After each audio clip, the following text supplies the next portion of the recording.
Oke, pada bagian ini kita akan berbicara mengenai teologi kompromi.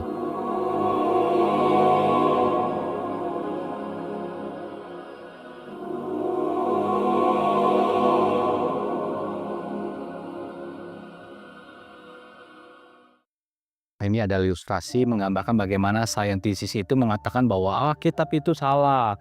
Karena apa? Karena lapisan batu-batuan itu menyatakan bahwa bumi itu sudah berusia tua. Kamu harus percaya sama saya karena saya itu adalah seorang saintis. Oke, lalu kemudian yang terjadi adalah seorang orang teolog itu kemudian mengatakan, wah saya harus menerima bahwa bumi itu usia tua. Dan kemudian menambahkan itu ke dalam Alkitab. Itu sebabnya kemudian muncullah teori-teori atau teologi-teologi kompromi. Dan Bapak Ibu sekalian, saya akan membahas ada 5 jenis teologi kompromi. Itu adalah theistic evolution, progressive creation, gap theory, the age theory, dan yang mengatakan satu hari itu 1000 tahun. Bapak Ibu sekalian, bisa terjadi nanti ada juga orang-orang yang kemudian menggabungkan antara theistic evolution dengan gap theory, progressive creation dengan apa, itu bisa jadi campur-campurannya. Nah, Bapak Ibu sekalian, namun saya akan memisahkan dulu sebelum kemudian secara jelas supaya kita bisa lihat kelima pandangan teologi kompromi itu. Nah, nanti kemudian kalau Anda yang mencoba campur itu semua campur beberapa teologi itu bisa terjadi. Nah, Bapak Ibu sekalian, kita akan bicara yang pertama itu yang namanya theistic evolution. Nah, Bapak Ibu sekalian bisa lihat di layar, ya evolusi itu kan terjadinya Big Bang sekitar 14 juta tahun yang lalu, 14 miliar tahun yang lalu. Lalu kemudian setelah Big Bang itu terjadi, lalu kemudian terjadilah tata surya, lalu kemudian terbentuklah binatang-binatang, ada binatang bersel satu, lalu kemudian binatang bersel satu menjadi binatang air, lalu binatang air itu kemudian menjadi berusaha naik ke darat, ya jadi mereka menjadi amfibi itu kemudian naik ke darat menjadi reptil itu kemudian ada yang menjadi mamalia, ada yang menjadi burung dan seterusnya. Nah, Bapak Ibu sekalian, di dalam proses evolusi mengajarkan bahwa semua terjadinya perubahan spesies itu terjadi secara alamiah. Jadi prosesnya dari tadi Big Bang sampai kemudian berevolusinya terus terjadi evolusi dan kemudian manusia jadi. Nah, Bapak Ibu sekalian, theistic evolution itu menambahkan Tuhan di bagian awalnya. Jadi Tuhanlah yang kemudian menciptakan Big Bang, dan kemudian setelah itu semua terjadi secara alamiah seperti yang diajarkan oleh teori evolusi. Itulah andalan namanya theistic evolution. Jadi proses Big Bang-nya itu dilakukan oleh Tuhan, lalu kemudian semua terjadi. Jadi kita bisa mengatakan bahwa Tuhan menciptakan alam semesta ini dengan menggunakan evolusi. Nah, ini adalah pemikiran dari theistic evolution. Nah, Bapak Ibu sekalian, ada masalah bagi orang-orang yang kemudian menerima theistic evolution. Kenapa? Karena hal ini bertentangan dengan kisah kejadian tentang tumbuhan, tentang penciptaan binatang, dan penciptaan manusia. Nah, kita lihat satu-satu. Bapak Ibu sekalian, kalau kita membaca Kejadian 1 ayat 11-12, saya akan baca buat kita. Berfirman Allah, hendaklah tanah menumbuhkan tunas-tunas muda, tumbuhan yang menghasilkan biji, dan berbagai jenis pohon-pohon buah-buahan yang menghasilkan buah berbiji di bumi, maka jadilah demikian. Tanah juga mengeluarkan tunas-tunas muda, berbagai jenis tumbuhan yang menghasilkan biji, dan berbagai jenis pohon yang menghasilkan buah berbiji. Allah melihat bahwa semuanya itu baik. Nah, Bapak Ibu sekalian, di dalam ayat 11-12 ini kita bisa melihat bahwa Tuhan menciptakan berbagai jenis tanaman. Namun ada satu frasa yang hilang di dalam bahasa Indonesia, itu adalah ketika Tuhan menciptakan tunas muda tumbuhan, dikatakan Tuhan menciptakan itu sesuai dengan jenis masing-masing. It's according to its kind. Nah, Bapak Ibu sekalian, kalau Bapak Ibu lihat di layar, kita bisa melihat di dalam bahasa Inggrisnya, itu muncul kata it's according to its kind itu ada 3 kali muncul di dalam ayat 11 dan 12. Jadi ketika Tuhan menciptakan tanaman, Tuhan atau pohon buah-buahan, itu Tuhan menciptakan berdasarkan jenisnya masing-masing. Nah, Bapak Ibu sekalian, kalau Bapak Ibu menggunakan bahasa aslinya, bahasa Ibrani, itu ada kata lemino, ya, penciptakan berdasarkan jenis masing-masing. Lalu ayat 12 juga ada kata lemino juga, ya, ada 2 kali percis. Jadi ada 3 kali di dalam ayat 11 sampai dengan 12. Jadi di dalam bahasa Inggris kita bisa melihat bahwa kata according to is kan sesuai dengan jenis diciptakan sesuai dengan jenis masing-masing itu muncul juga sesuai dengan bahasa aslinya. Nah, Bapak Ibu sekalian, itu bicara mengenai penciptaan tumbuhan. Kita menyatakan bahwa Tuhan menciptakan tumbuhan berdasarkan jenis masing-masing. Lalu kemudian kita bisa melihat juga di dalam penciptaan binatang, sekali lagi Tuhan mengatakan bahwa di dalam ayat 24-25 Tuhan menciptakan binatang itu sesuai dengan jenisnya masing-masing. Ini ada 1, 2, 3, 4, ada 5 kali Tuhan mengatakan bahwa Tuhan menciptakan binatang itu sesuai dengan jenis masing-masing.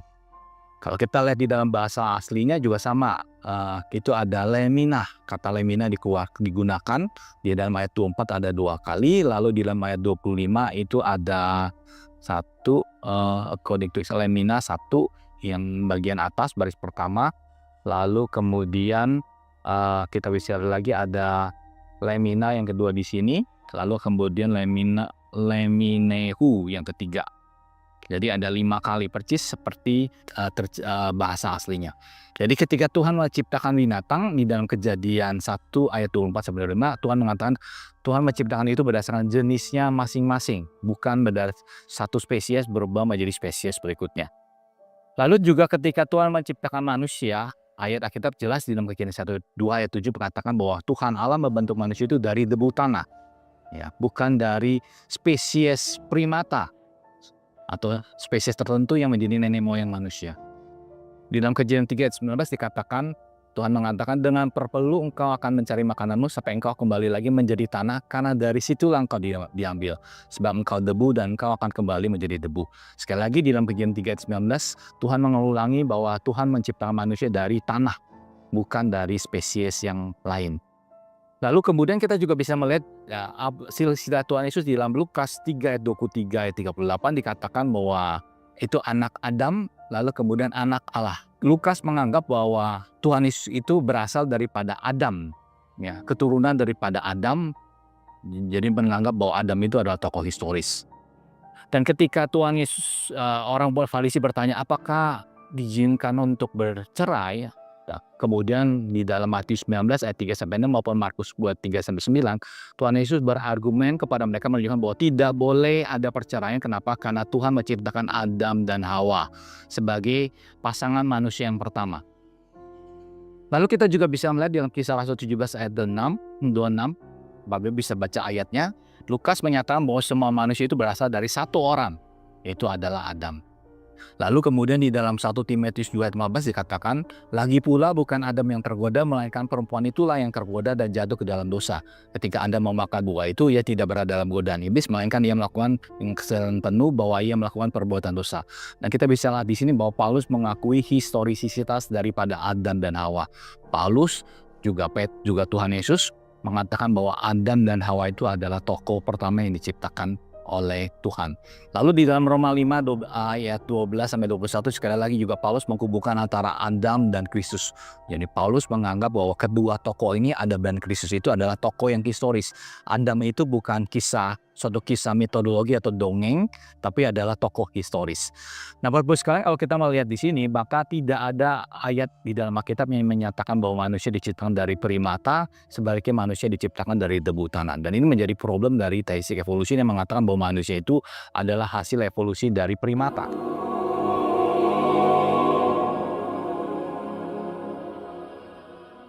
Bapak sekalian, progression itu mirip sebenarnya dengan pandangan theistic evolution. Cuma perbedaannya begini, Bapak Ibu sekalian. Kalau theistic evolution itu mengatakan bahwa Tuhan yang menjadi penggerak pertama, Tuhan menciptakan alam semesta dan melalui proses Big Bang. Nah, lalu kemudian segala sesuatu selanjutnya terjadi karena proses evolusi. Nah, the progressive creation mengatakan bahwa setiap kali terjadi perubahan itu adalah ada campur tangan daripada Tuhan. Jadi ketika contoh misalkan di sini makhluk bersel satu menjadi makhluk air, maka di situ Tuhan menciptakan makhluk air dari makhluk bersel satu. Lalu kemudian ada amfibi, munculnya spesies amfibi.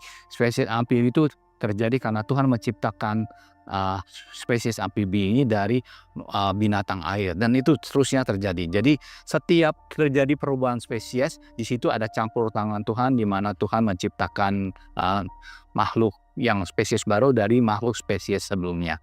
yang menjadi problema dari theistic evolution juga menjadi problema dari progressive creation. Karena kita bisa melihat tadi dari ayat-ayat yang saya tunjukkan, baik penciptaan tumbuhan, penciptaan binatang, maupun penciptaan manusia, Tuhan menciptakan tumbuhan dan binatang berdasarkan jenis masing-masing.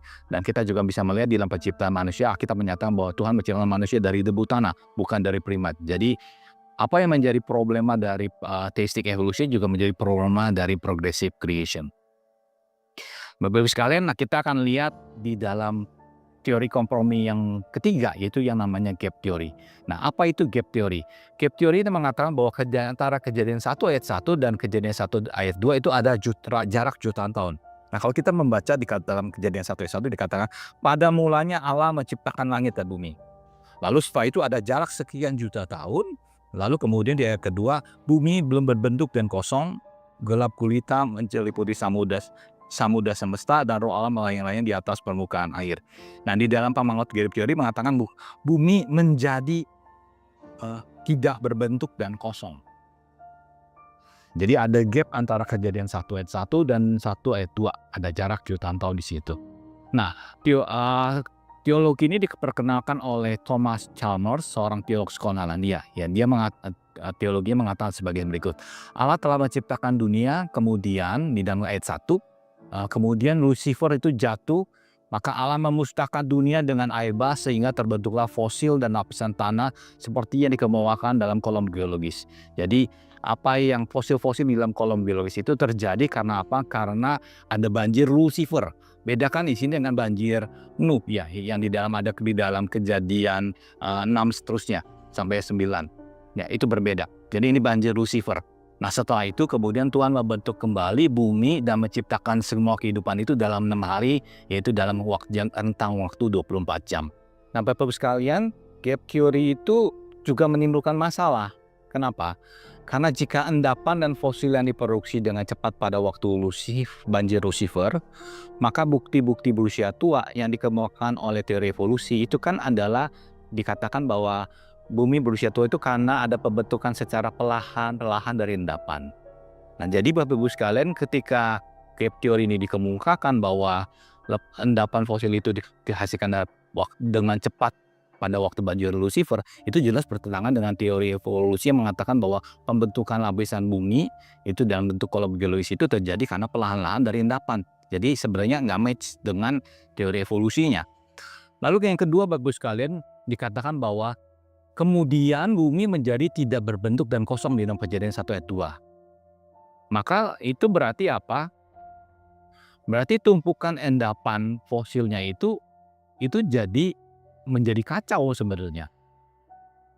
Karena kan jadi bumi menjadi tidak berbentuk dan kosong. Kan dibilang ada endapan dan ada endapan dan lapisan. Justru kalau menjadi tidak berbentuk dan kosong, berarti itu sebenarnya hancur. Jadi kalau dihancur maka tidak bisa menjadi bukti bahwa bumi berusia tua. Jadi karena tadi sekali lagi kekacauan semacam itu menyebabkan urutan fosil itu menjadi kacau. Nah, masalah berikutnya adalah kalau benar ini fosil itu adalah akibat banjir Lucifer, maka kemudian ada banjir Nuh yang bersifat global. Nah, kalau berarti banjir Nuh itu tidak boleh meninggalkan bekas apapun, tidak akan mempengaruhi fosil dan endapan yang terbentuk akibat banjir Lucifer. Nah, padahal Bapak-Ibu sekalian, pasti banjir yang besar seperti banjir Nuh ini pasti akan mengacaukan pembentuk fosil dan endapan yang terbentuk. Jadi ini menjadi masalah. Lalu juga ini bertentangan dengan Roma 5 ayat 12. Ya, dikatakan sebelum manusia berdosa tidak ada kematian pada manusia.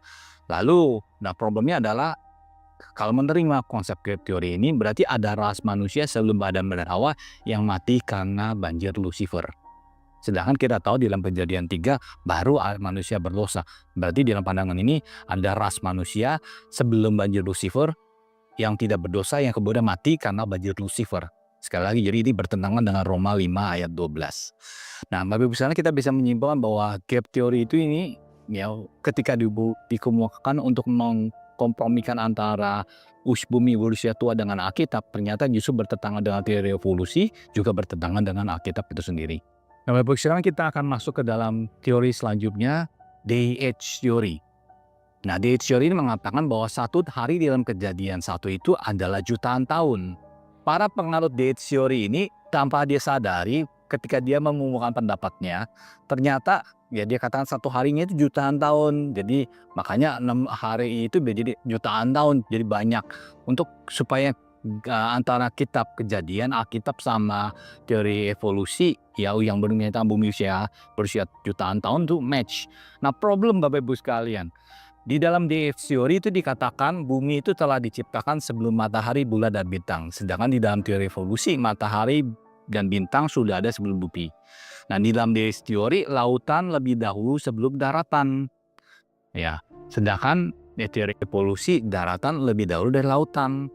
Nah, teori mengatakan terang sudah ada di bumi sebelum adanya matahari, yaitu terang itu hari pertama. Ya, sedangkan di dalam teori evolusi matahari itu adalah cahaya terang pertama bagi bumi. Dan Bapak Ibu sekalian bisa melihat ya, juga misalkan bentuk kehidupan pertama itu adalah tumbuh-tumbuhan di darat. Sedangkan di dalam evolusi bentuk kehidupan pertama adalah organisme di laut. Ya, kalau di dalam teori pohon buah-buahan ada dulu sebelum ikan, sebaliknya di dalam evolusi ikan itu ada sebelum pohon buah-buahan. Nah, kalau di dalam teori ada burung dulu sebelum serangga, menurut evolusi serangga dulu ada sebelum burung.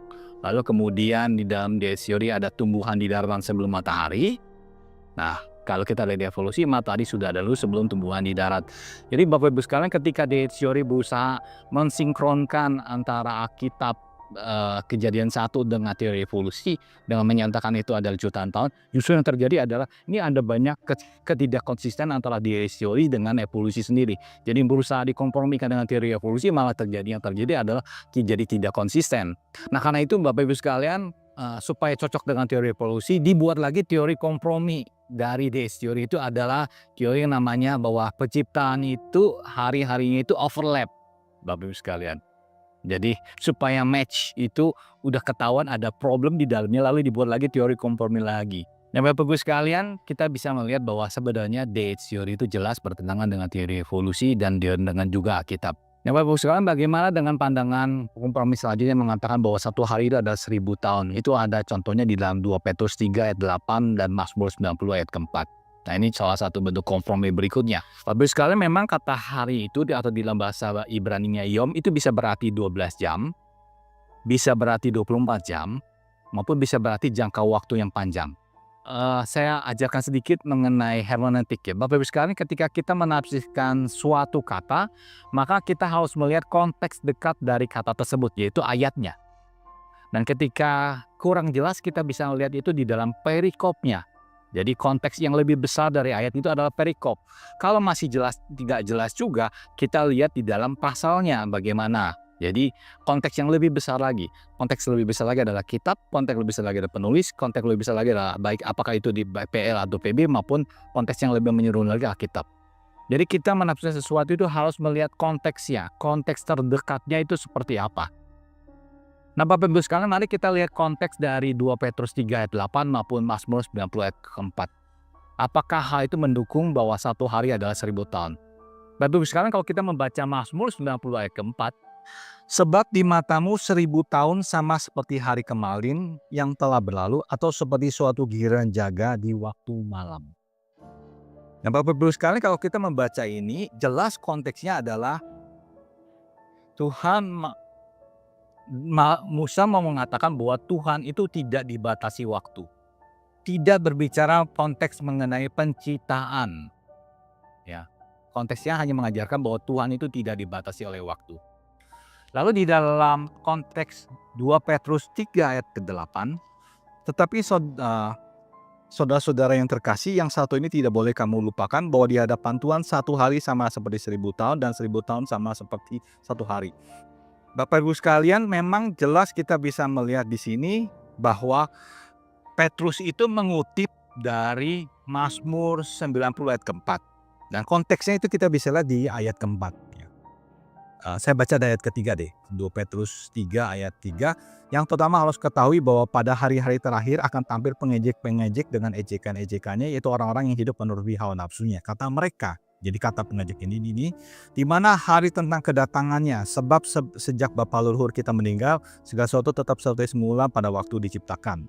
Nah, Bapak sekarang kita bisa melihat konteksnya di sini adalah para pengejek kemudian mengejek kapan Tuhan datang. Jadi konteksnya itu adalah kapan Tuhan datang. Kemudian Petrus menjawab bahwa dengan mengatakan bahwa di hadapan Tuhan satu hari sama 1000 tahun dan 1000 tahun sama seperti hari. Jadi konteksnya berbicara mengenai kapan Tuhan datang. Tidak berbicara mengenai konteks daripada penciptaan itu sendiri. Bapak sekalian, ketika kita menafsir Alkitab, maka konteks itu adalah segala sesuatunya. Konteks is the king. Kalau ada kata yang bermakna ganda, maka konteks itu akan menentukan arti kata tersebut. Nah, saya beri contoh Bapak Ibu sekalian, kata di dalam bahasa Indonesia. Kata bisa itu bisa berarti racun atau bisa berarti dapat. Kita tahu dari mana bahwa kata bisa itu berarti racun atau dari dapat, kita lihat dari konteksnya. Itu konteks terdekatnya, yaitu adalah kok di dalam kalimat. Ya, kata itu kan konteks terdekatnya kalimat. Contoh misalkan, ia mati karena bisa ular. Maka kita bisa tahu bahwa kata bisa di sini itu adalah menunjukkan bahwa racun. Jadi ia mati karena racun ular. Atau di kalimat kedua dikatakan, ia bisa mengerjakan soal sulit itu. Nah, kata bisa di sini kita tahu dari konteksnya, itu tidak mungkin berarti racun, tapi berarti dapat. Jadi ia dapat mengerjakan soal sulit itu. Sekali lagi, Bapak sekalian, untuk mengetahui kata yang bisa bermakna ganda, seperti kata yom tadi, itu bisa berarti 12 jam, bisa berarti 24 jam, bisa berarti jangka waktu yang cukup panjang, maka kita lihatnya di dalam konteksnya. Nah, apa konteks hari di dalam Kejadian 1? Di dalam Kejadian 1, kita selalu lihat setiap kali hari penciptaan ditutup dengan jadilah petang dan jadilah pagi, itulah hari pertama. Lalu dilanjutkan dengan jadilah petang dan jadilah pagi, itulah hari kedua. Bapak sekarang bisa melihat dikatakan di situ, itu bukan dikatakan petang-petang atau pagi-pagi. Petangnya sekali dan pagi sekali, bentuknya singular. Nah, Bapak Ibu sekalian, kalau kita melihat konteks dikatakan setiap kali setelah hari ditutup, Tuhan mengatakan jadilah petang dan jadilah pagi, maka kita bisa melihat konteksnya itu adalah konteks 24 jam, bukan 12 jam dan bukan jangka waktu yang panjang. Bapak Ibu sekalian, saya kasih pemikiran daripada seorang Louis Berkhof. Dia menulis buku sistematik teologi. Bapak Ibu sekalian, saya juga baru tahu bahwa ternyata dia itu sebelumnya profesor perjanjian baru atau profesor biblical, Bapak Ibu sekalian. Tapi dia kemudian menulis buku sistematik teologi dan kemudian menjadi profesor di bidang sistematik, profesor dogmatik. Nah, Bapak Ibu sekalian, dia mengatakan ya, primary meaning jadi meaning utama dari kata yom itu pasti adalah hari yang natural, hari yang 24 jam. Dan itu adalah aturan eksegesis yang paling baik ya. Karena kita melihat kata itu di dalam konteksnya. Dia juga mengatakan ya, karena di dalam Kejadian 1 itu selalu ditutup ada jadilah petang dan jadilah pagi, maka itu mengarahkan kita ke arah penafsiran yang literal, bukan penafsiran yang seperti dikatakan di dalam 2 Petrus tadi maupun di dalam Mazmur tadi. Ini jelas harinya adalah hari yang 24 jam.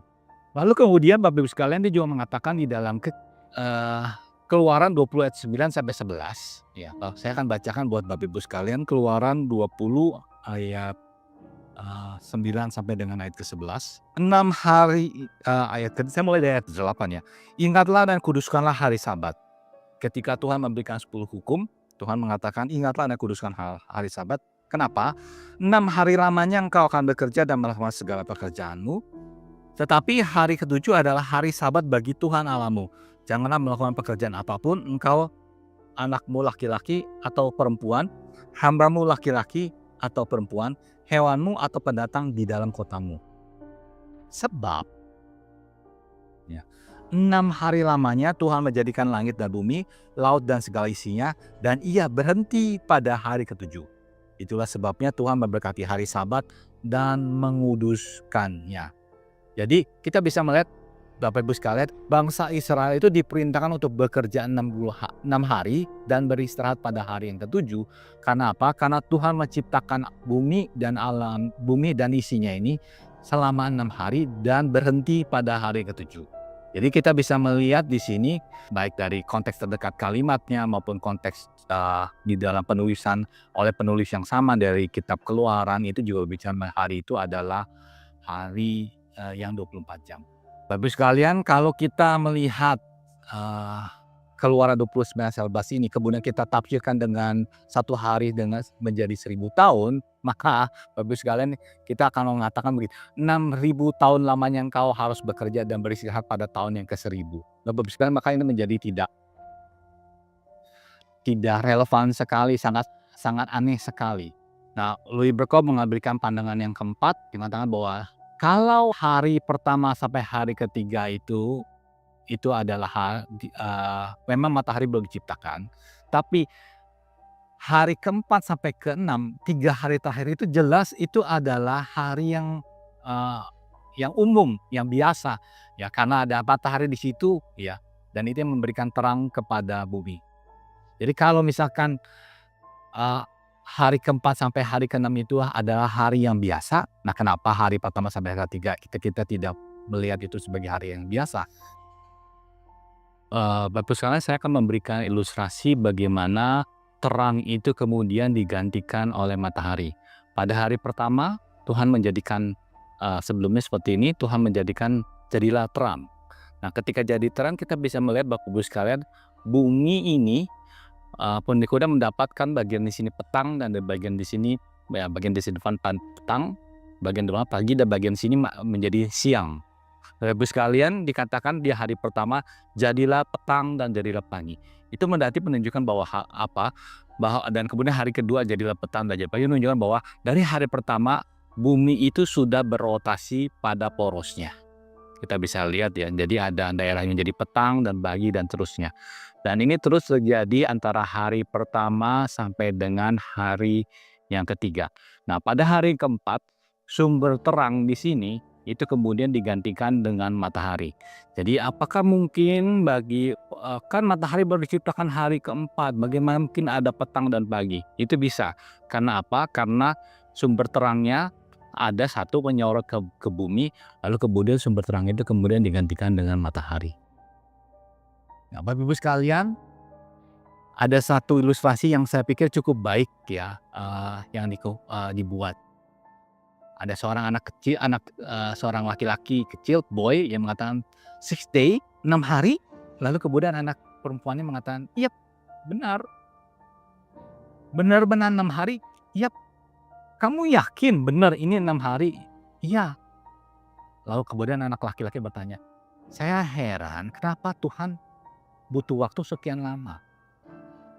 Bapak Ibu sekalian, pertanyaan anak laki-laki ini benar, sangat logis sekali. Tuhan itu maha kuasa. Dia bisa menciptakan bumi, alam semesta dan isinya dalam, ya, kalau dia mau tet, sekejap, ya bisa. 6 hari, ya bisa.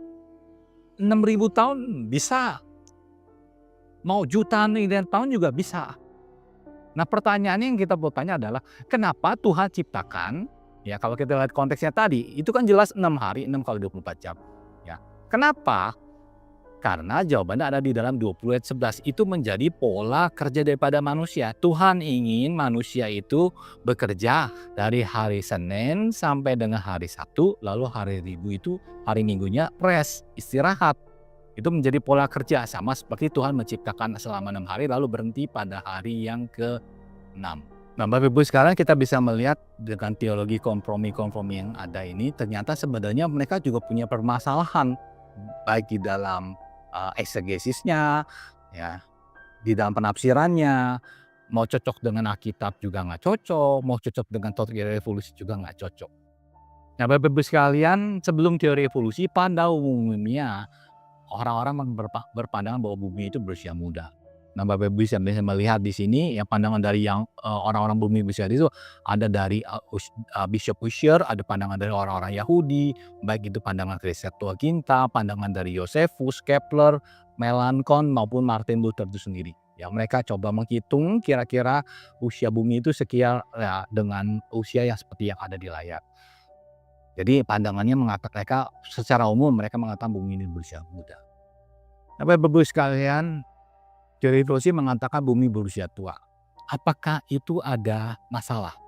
Ya, ada masalah juga. Bapak Ibu sekalian, ketika manusia berhasil mendarat di bulan, maka astronot itu malah jadi kaget. Kenapa? Karena ternyata lapisan debu-debu yang ada di bulan itu ternyata sangat tipis. Nah, Bapak Ibu sekalian, kita tahu bahwa bulan itu tidak ada lapisan atmosfer. Lalu kemudian memang terjadi ada debu-debu meteorit yang kemudian akan masuk ke planet-planet. Nah, salah satunya juga masuk ke bulan. Dengan perhitungannya, raju debu-debu kosmis itu yang mendarat di bulan, itu kalau dihitung, ya itu kira-kira hanya sekitar nggak sampai 10.000 tahun. Jadi akumulasi dari debu-debu itu nggak sampai 10.000 tahun. Nah, Bapak sekali memang hal ini sulit kita ukur ya. Kalaupun kita dari ukur sekarang, yang problemnya ada apakah masa lalu itu laju endapan debu kosmis itu sama, itu kan kita nggak bisa tahu pastinya. Oke, tapi bukti ini menunjukkan bahwa bumi ini usianya nggak sampai jutaan tahun, tapi nggak sampai 10.000 tahun. Nah, Bapak sekalian, ini ada bukti yang lain ya. Jadi manusia itu coba mengamati matahari dan mereka menemukan bahwa matahari itu menyusut 0,1% setiap 1 abad. Nah, Bapak Ibu sekalian, kalau hal ini benar, apa yang diteliti oleh ilmuwan ini kemudian kita terima sebagai kebenaran, maka 100.000 tahun yang lalu matahari yang hari ini sebesar 2 kali dari yang sekarang. Ya. Kalau 1 juta tahun yang lalu, maka nggak akan ada kehidupan di bumi. Kenapa? Karena matahari itu jauh lebih besar lagi, sehingga sangat panas. Karena sangat panas itu tidak bisa menyebabkan adanya kehidupan di bumi. Nah, kalau 20 juta tahun yang lalu, ya itu kan bumi usia ini kan lebih makin tua lagi gitu ya. Maka matahari itu akan bersentuhan dengan bumi. Jadi Bapak Ibu sekarang Bapak bisa melihat gitu ya. Kalau sudah matahari bersentuh dengan bumi, maka tidak mungkin terjadi kehidupan di bumi. Nah, dengan penyusutan matahari ini kita bisa melihat bahwa ya bumi itu nggak setua seperti yang dikatakan oleh teori evolusi. Karena data yang kita ketahui sekarang, matahari menyusut ini, kalau kita asumsikan penyusutannya sama, dan kita expand mundur jauh sampai jutaan tahun, maka tidak mungkin ada kehidupan di bumi. Dan tidak mungkin terjadi proses evolusi pun. Jadi Bapak Ibu sekalian, ada banyak bukti yang menolak bahwa bumi berusia tua. Nah, saya hanya menampilkan 2 saja, Bapak Ibu sekalian. Jadi masalah bumi itu usianya berapa, Bapak Ibu bisa pakai banyak teori, menunjukkan bahwa bumi berusia muda maupun bumi berusia tua. Namun Alkitab jelas menyatakan bahwa ketika Tuhan menciptakan alam semesta ini, bumi dengan segala isinya, Tuhan menciptakan itu dalam waktu 6 hari, di mana setiap harinya adalah 24 jam. Bagi Bapak Ibu yang ingin mendalami lebih banyak, Bapak Ibu bisa melihat 2 buku yang saya tampilkan di layar. Ya. Dan buku ini adalah buku-buku yang bersifat akademik. Satu judulnya Evolution the Fossils Still Say No, ditulis oleh Duane Tegis, ya, seorang doktor, seorang saintis. Dia mengatakan bahwa fosil-fosil pun tidak menunjukkan adanya evolusi. Nah, buku yang selanjutnya di sebelah kanan itu adalah buku Evolution Achilles Heels, buku yang ditulis oleh 9 PhD yang kemudian mengatakan semua problema-problema yang ada di dalam teori evolusi. Sekali lagi Bapak Ibu sekalian, kalau Bapak Ibu suka dengan sains dan mau mempelajari lebih lanjut, saya menyarankan kedua buku ini karena kedua buku ini sangat baik. Namun Bapak Ibu sekalian, kalau Bapak Ibu ingin buku yang lebih bersifat ringan, Bapak Ibu bisa mencari buku-buku seperti ini. Ya, Pocket Guide to, ya, ada Pocket Guide to Dinosaurs, Ape Man, 6 Day, A Young Earth, Global Flood, Best Evidence, Compromise Astronomy, dan segala macam. Nah, buku-buku ini ditulis oleh ilmuwan-ilmuwan yang mempercayai bahwa bumi itu berusia muda. Jadi Bapak Ibu sekalian, kita perlu tahu bahwa pandangan mengenai masih banyak ilmuwan-ilmuwan yang mempercayai bahwa Alkitab adalah firman Tuhan, masih percaya bahwa penciptaan Tuhan, kisah penciptaan di dalam Kejadian 1 itu dalam waktu 6 kali 24 jam, dan juga masih banyak ilmuwan yang percaya bahwa bumi ini berusia muda. Karena itu Bapak Ibu sekalian, kita tidak perlu eee, kompromi dengan teori evolusi, kita tetap menerima teori evolusi sebagai teori yang ada, namun Bapak Ibu sekalian apakah Bapak Ibu mau menerima itu sebagai suatu bentuk keyakinan atau tidak, saya serahkan kepada Bapak Ibu sekalian setelah Bapak Ibu mendengar presentasi saya maupun melihat, membaca buku-buku yang saya rekomendasikan. Terima kasih.